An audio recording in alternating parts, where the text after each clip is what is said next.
आपने कभी ना कभी किसी न किसी के मुंह से ये बात तो जरूर सुना होगा, इंसान के पास हमेशा दो रास्ते होते हैं। पहला रास्ता वो जिसके ऊपर इंसान अपनी पुरानी लाइफ को भूल के आगे बढ़ने की ट्राई करता है ताकि वो अपनी लाइफ में कुछ बेहतर कर सके। मगर दूसरे रास्ते के ऊपर इंसान अपनी पुरानी लाइफ को साथ में समेट के आगे बढ़ने की ट्राई करता तो है, लेकिन उसे पता नहीं चलता वो सही रास्ते पे जा रहा है या फिर कहीं उसने गलत टर्न तो नहीं ले लिया। जी हाँ, ऐसा ही कुछ देखा मैंने murder at the light house नाम की एक बढ़िया थ्रिलर मूवी के अंदर, जिसका कॉन्सेप्ट तो काफी ज्यादा सिंपल है मगर इसका प्रेजेंटेशन और एक्टिंग काफी ज्यादा बढ़िया है। So without waste any time let's start the murder at the lighthouse. तो कहानी की शुरुआत होती है तो हम एक जेस नाम की लेडी से मिलते हैं जो कि डर के मारे अपनी गाड़ी में बैठ के भागते हुए यहाँ पर आई थी, लेकिन वो अपनी गाड़ी से बाहर निकलते टाइम अपने वेडिंग रिंग को कार के ऊपर निकाल के रख देती है, जो हमें क्लियरली शो करता है कि जेस किसी और से नहीं बल्कि अपने पति से डर के मारे भाग रही थी। असल में जेस यहाँ पे एंथनी और रोरी नाम के दो भाई से मिलने के लिए आई थी जिनका बिजनेस होता है बोट का, और जेस इन दोनों भाई को पहले से जानती थी, मोस्टली स्कूल या फिर कॉलेज के दिनों से। रोरी भी जेस की मदद करने के लिए मान गया था। कैसी मदद तो देखो, असल में जेस को यूएस और कनाडा के बीच में जो पानी है उसे ही क्रॉस करना था इन दोनों भाई की बोट की मदद से।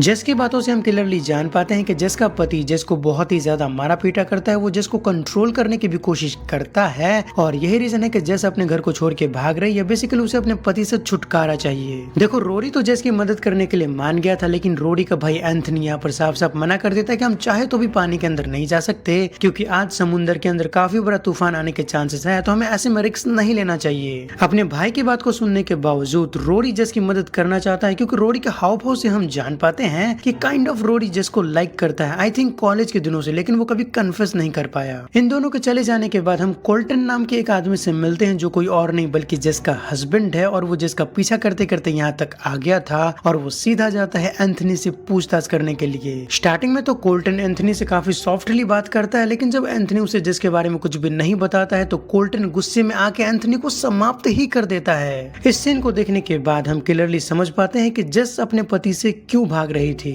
दूसरी तरफ हम रोरी और जेस को देखते हैं जो बोट में आगे बढ़ रहे थे, लेकिन तभी यहाँ पर आता है एक बड़ी सी लहर जो एक ही झटके में इन दोनों की बोट को तहस नहस कर देती है। वेल, इस पॉइंट पे हम ये नहीं जान पाते हैं कि उन दोनों के साथ में क्या हुआ, क्योंकि सीन कट होने के बाद एक मिडिल एज वुमन के ऊपर फोकस करती है जो कि समुद्र किनारे लाइट हाउस को मेंटेन करने का काम करती है, और वो सालों से यहाँ पर अकेली है, इतनी अकेली कि वो कभी कभी अपने फिश के साथ भी बातें करती है। इसी बीच में टाउन का शेरिफ मरीना के घर पे एक फोन कॉल करने के लिए आए थे, मगर मरीना की बातों से हम जान पाते हैं कि मरीना के घर में लाइन तो है लेकिन उसका कनेक्शन पिछले 2 वीक से बंद है। सुबह होने के बाद मरीना बीच किनारे सूखी लकड़ियों को इकट्ठा करने के लिए जाती है, लेकिन तब उसे वहाँ पर मिलती है जेस जो कि बेहोश थी। जेस को देखने के बाद मरीना समझ जाती है कि हो ना हो वो बह के यहाँ पर आ गई होगी, इसलिए वो फटाक से जेस को रेस्क्यू करती है। मगर कुछ घंटों के बाद जब जेस की आंखें खुलती है तब वो सबसे पहले मरीना से क्वेश्चन करती है क्या वो कनाडा पहुंच गई। लेकिन मरीना का ऐसा कहना था कि तुम अभी तक यूएस के अंदर ही हो, लेकिन चिंता मत करो, इस लाइट हाउस के आसपास कोई भी नहीं आता, मैं यहाँ पर बिल्कुल अकेली हूँ। लेकिन फिर भी जेस मरीना से एक क्वेश्चन करती है, कहीं तुमने पुलिस को तो इन्फॉर्म नहीं कर दिया, जिसपे मरीना का ऐसा कहना था कि चिंता मत करो, मेरे घर में फोन कनेक्शन नहीं है। ये सुनने के बाद जेस को शांति मिलती है। क्यों? क्योंकि जेस का पति कोल्टन कोई और नहीं बल्कि एक पुलिस वाला है। तो सोच कर देखो, अगर मरीना ने पुलिस को इन्फॉर्म कर दिया होता तो जेस के पति कोल्टन को पता चल जाता जेस कहाँ पर है। अब ये सारी बातें करने के बाद जेस के पास यहाँ से जाने के लिए कोई भी रास्ता था नहीं, इसलिए वो कुछ दिन यहाँ पर रुकने का प्लान बना लेती है। वैसे भी जेस की नजरों में मरीना कोई गलत लेडी लग नहीं रही थी, मतलब अब तक तो नहीं लग रही थी। और फिर क्या था, इन दोनों के बीच में धीरे धीरे रिश्ता आगे बढ़ने लग गया, जस्ट लाइक अ फ्रेंड, गलत मत लेना। वहीं दूसरी तरफ जेस का पति कोल्टन लोगों को जेस का फोटो दिखाते हुए उस बीच के पास पहुंच गया था जहाँ पे मरीना ने जेस को रेस्क्यू किया था। लेकिन दिक्कत की बात तो यह है कि कोल्टन को यहाँ पे रोरी का हैट मिल गया, जिसे देखने के बाद एज अ व्यूअर हम तो समझ जाते हैं कि वो एक्सीडेंट के अंदर बच नहीं पाया होगा, लेकिन कोल्टन यहाँ पे समझ जाता है कि पक्का जेस इसी एरिया के आसपास में ही होगी।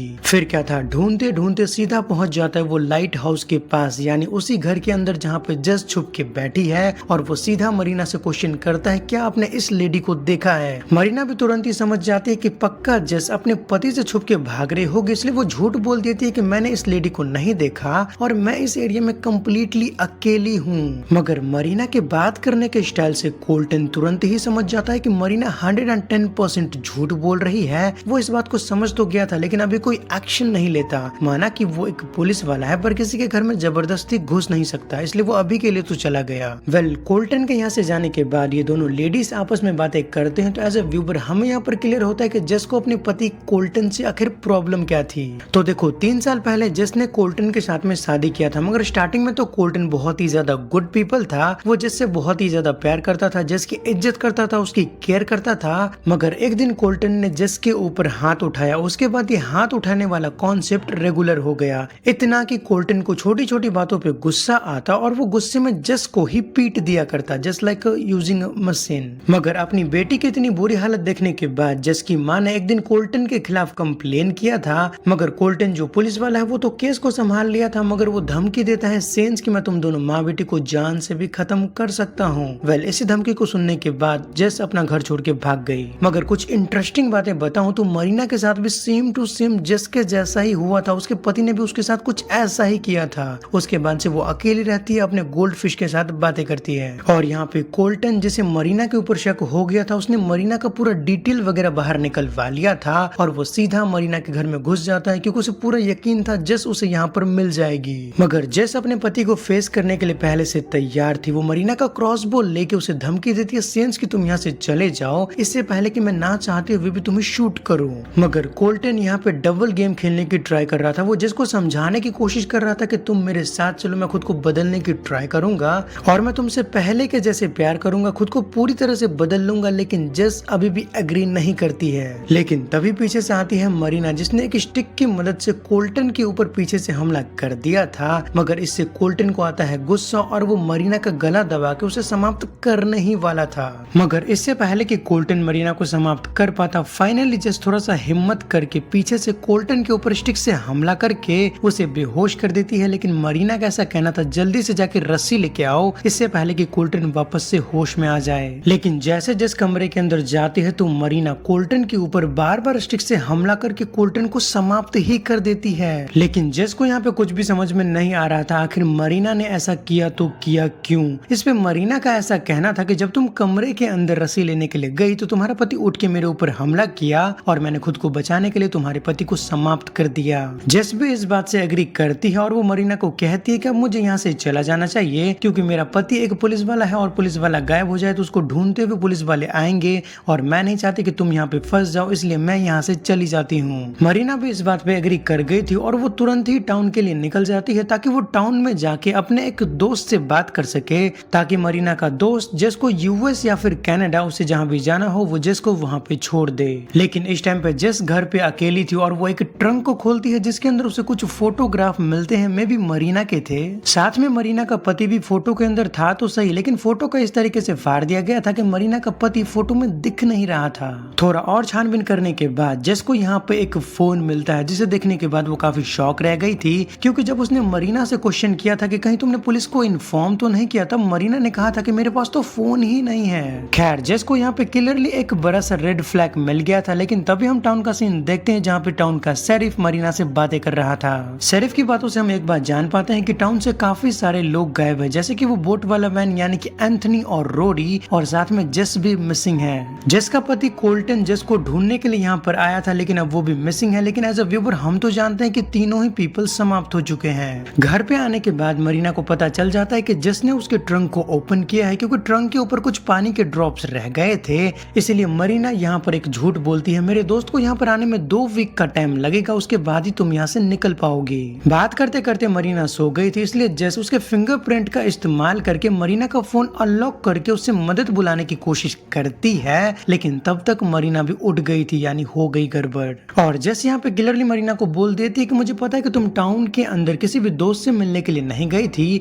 और मुझे ये भी पता है कि मुझे 2 वीक के बाद यहाँ पर कोई भी लेने के लिए नहीं आने वाला। तो देखो जस का पॉइंट यहाँ पर काफी ज्यादा क्लियर था कि मुझे यहाँ से जाना पड़ेगा। लेकिन मरीना बिलाक तुम चाहो तो भी यहाँ से नहीं जा सकती, क्योंकि तुम अंदर से टूट चुकी हो, प्लस तुम्हारे पति ने तुम्हारे साथ ऐसा कुछ किया, ऊपर से तुम्हारे पैर के अंदर भी चोट लगी है, तो तुम्हें यहाँ पर कुछ दिन और रह के तुम्हें खुद को रिकवर करना चाहिए। इसी बीच में टाउन का शेरिफ मरीना के घर पे वापस से पूछताछ करने के लिए आया था, इसलिए मरीना जिसके सामने रिक्वेस्ट करती है कि प्लीज तुम कहीं जाके छुप जाओ, शेरिफ के जाने के बाद हम वापस से बात करेंगे। खैर शेरिफ यहाँ पर आए, मरीना शेरिफ के साथ बात करती है, वो शेरिफ की बातों को संभालते हुए शेरिफ को वापस भेज देती है, यानी कि बारी है जस की यहाँ से जाने की। लेकिन जाने से पहले पहले जेस मरीना को बोलती है कि माना कि हम दोनों ने मिलकर एक आदमी को समाप्त किया है, लेकिन तुम चिंता मत करो, कभी भी तुम्हारा नाम सामने नहीं आएगा। लेकिन इससे पहले कि जेस यहाँ से निकल पाती है, उसके ऊपर मरीना पीछे से हमला करके जेस को बेहोश कर देती है। जेस को जब होश आता है तो उसके सामने मरीना बैठी थी, जहाँ पे मरीना काफी गर्व के साथ जेस को बोल रही थी, तुम चिंता मत करो, मैंने तुम्हारे एक पैर को तोड़ दिया है ताकि तुम यहाँ से कभी भाग ना पाओ। वेल, इस पॉइंट पे मैं आपको कुछ बता दूं कि मुझे मिजरी बुक की बहुत ही ज्यादा याद आ रही है। मैंने कहीं इंटरनेट के ऊपर कुछ पन्ने पढ़े थे और कॉन्सेप्ट कुछ ऐसा मिलता जुलता ही था। By the way, misery book एक बहुत ही ज्यादा कमाल की बुक है। अगर आप चाहो तो मैं उसका नोवेल कास्ट एक्सप्लेनेशन लेके आ सकता हूँ, लेकिन उसके लिए एटलीस्ट मेरे वीडियो को 5000 लाइक तो करना पड़ेगा। खैर, कहानी पे वापस आते हैं तो मरीना की बातों से हम जान पाते हैं कि वो जेस को यहाँ अपने साथ हमेशा रखना चाहती है, क्योंकि वो जेस के साथ एक कनेक्शन फील करती है, जस्ट लाइक अ फैमिली। तो इस पॉइंट पे मैं आपको कुछ जरूरी बातें बताना चाहूंगा, जैसे कि मरीना का पति एक बहुत ही ज्यादा घटिया इंसान था। वो मरीना को बहुत ही ज्यादा मारा पीटा करता था, ठीक जेस के जैसे। लेकिन एक दिन मरीना खुद को सेल्फ डिफेंस करते हुए, यानी कि खुद को बचाते हुए, अपने पति को ही गलती से समाप्त कर देती है। लेकिन टाउन के लोग उसके ऊपर यकीन नहीं कर रहे थे कि वो खुद को बचा रही थी, और यही रीजन है कि मरीना टाउन से काफी दूर यहाँ पे अकेली रहती है ताकि उसे जेल न जाना पड़े। वैसे वो केस कभी साबित नहीं हो पाया कि मरीना जानबूझ के अपने पति को समाप्त करी थी, वरना वो अब तक तो जेल में होती।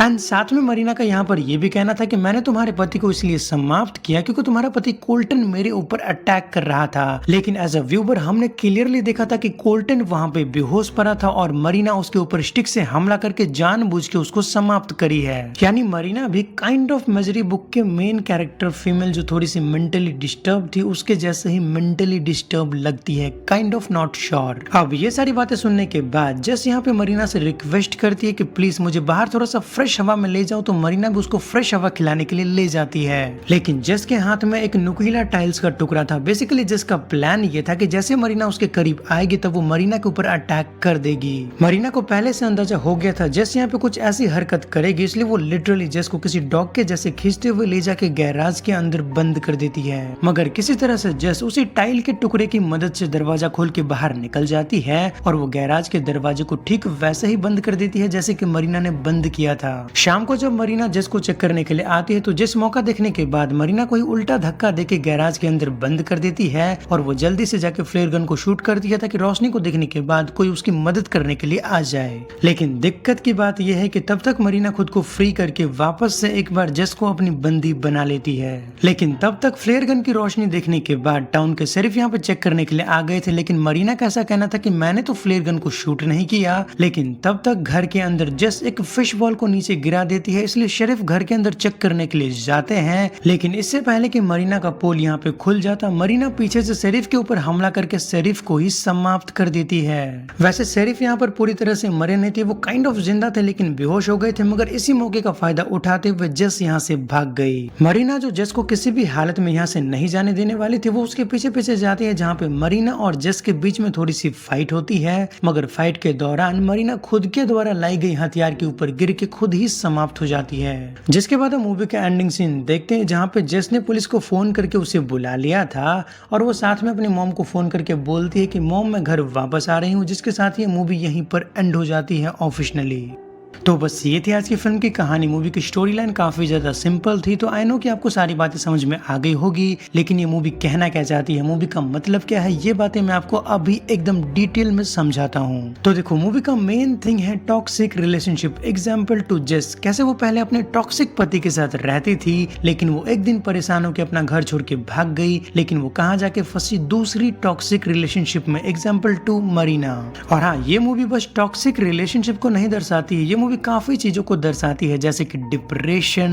एग्जाम्पल टू मरीना, अपने पति को गलती से समाप्त करने के बाद वो खुद को मूव ऑन नहीं करवा पाई और वो खुद को सबसे अकेला कर लेती है। और अगर आपने नोटिस किया है तो मूवी की शुरुआत से जस काफी ज्यादा वीक थी, लेकिन मूवी के एंड आते आते जस काफी ज्यादा स्ट्रांग हो गई। एग्जाम्पल, मूवी की शुरुआत में जस काफी ज्यादा डर रही थी मरीना से, मगर मूवी के एंड में अगर जस चाहती तो यहाँ से इजिली भाग सकती थी, लेकिन वो भागती नहीं है, बल्कि वो मरीना का सामना करती है, जो हमें क्लियरली शो करता लगता है कि इंसान को अपनी मुसीबत से भागना नहीं चाहिए बल्कि उसका हल निकालना चाहिए। सो यस, मूवी के अंदर काफी सारा डीपर मीनिंग्स है। अगर आप समझना चाहते हो तो मैं आपको एक दो एग्जांपल्स और देता हूँ। तो देखो, मूवी के शुरुआत में मैंने आपको दो बातें कही थी, जहाँ पर पहले रास्ते के ऊपर इंसान अपनी पास्ट लाइफ को भूल के आगे बढ़ने की ट्राई करता है, लेकिन दूसरे रास्ते के ऊपर इंसान अपनी पास्ट लाइफ को समेट के आगे बढ़ने की ट्राई करता है, लेकिन उसे पता नहीं चलता कि वो कब गलत रास्ते के ऊपर चला गया। और हाँ, ये सारी बातें मैंने फालतू गिरी में नहीं बोली है, बल्कि मूवी के दोनों मेन कैरेक्टर को देख के इन दोनों को पॉइंट करके बोला हूँ। चलो ठीक है, समझाता हूँ। तो देखो, पहले रास्ते के ऊपर जेस चल रही है, जहाँ पर वो अपने पति के समाप्त हो जाने के बाद, मरीना के समाप्त हो जाने के बाद, अगर वो चाहती तो यहाँ से इजीली भाग जाती, लेकिन वो भागती नहीं है, बल्कि मूवी के एंड में पुलिस को फोन करके बुलाती है, अपने गलतियों को एक्सेप्ट करती है। कुछ साल जेल में रहने के बाद वो बाहर आके